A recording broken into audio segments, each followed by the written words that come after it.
Hi Year 11, it's Mrs Reed here, and I want to say a big thank you for all of the work that has been submitted to me over the last week.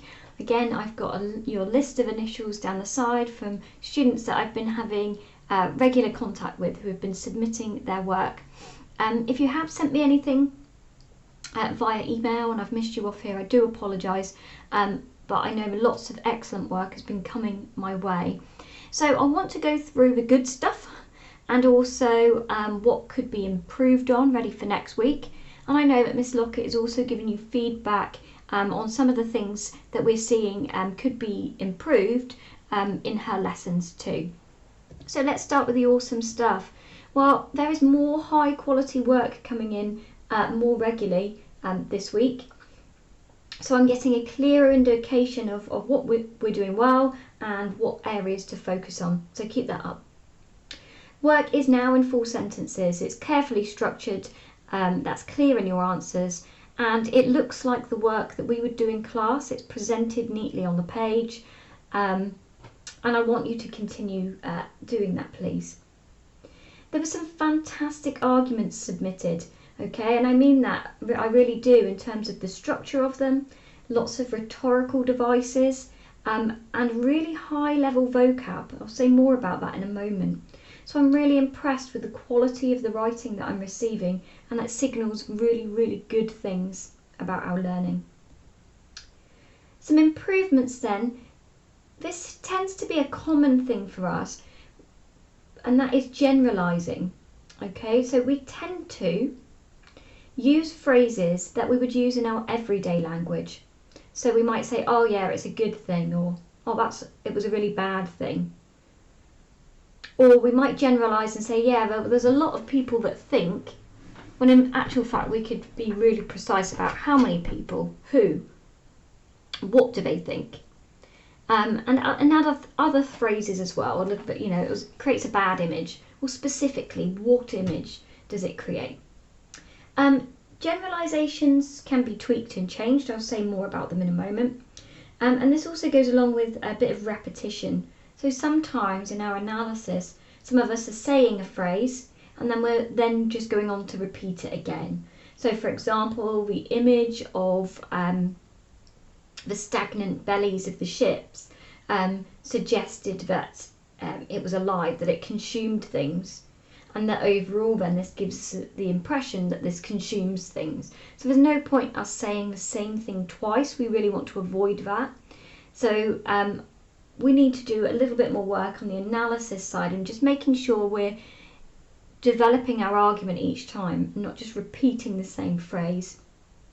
And my final bit of improvement really is just that although there is very clear evidence that the majority of us are using the videos, following Miss Lockett's instructions and advice, it's clear that some of us aren't yet.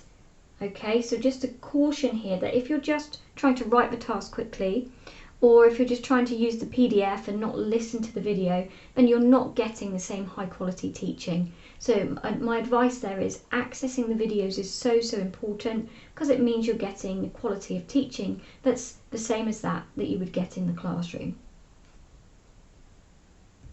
Okay, so I want to say some good things about vocabulary. So in the work that's been submitted over the last few lessons, I can see evidence of really high level, sophisticated vocab, and that is the stuff that is really going to make sure you're getting high marks. So look at these words, you know, we're talking about some really truly horrific parts of history. So when you're looking at Colston and the issue of a slave trader, you're talking about this as being malignant, malevolent, abhorrent, barbaric. Now, all of this really strong language helps you to present your viewpoint very clearly. I like the fact that I'm seeing more words in your writing that clearly have come from the lesson, like the words lament and specious, for example. And again, this is all about precision. And if you're writing and applying those words precisely, you're already going to be working at a higher level. So really, really well done, and keep that up. Some things to tweak then. A good thing and a bad thing. I would say from now on, maybe we just want to avoid using those phrases altogether. If we find ourselves writing, oh, it was a bad thing, pause, cross it out, and then say precisely what you mean. It might be that when you've said it's a bad thing, you're talking about the slave trade and slavery. So saying a bad thing is just too general and it's too colloquial. It sounds like an everyday general conversation and not a very precise argument. So you're saying instead, this is horrific, it's horrifying, it was, horribly dehumanizing and immoral. Can we see the difference there? It's a bad thing. It's always got to be something more precise. I've mentioned some of those phrases already, those bits. Again, I think a few of you use that phrase, it creates a bad image.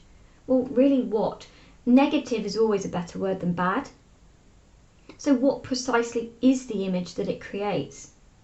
Again, some of us really went all out on this one when we were talking about an image. And we talked about, we used really, really emotive language. It was barbaric. It made people sob. It reeks of the deaths of thousands of people. Things that are going to have more of an impact on your reader. I've talked already about the kind of repetitive phrases. A few of us were using them. So just making sure we're more precise with metaphor. I'll do a model example to go alongside this. And the last one was really something I spotted of saying, oh yeah, I see what everyone has an opinion on this. Well, fine, but what is the opinion that they have? Okay, so, some people believe that.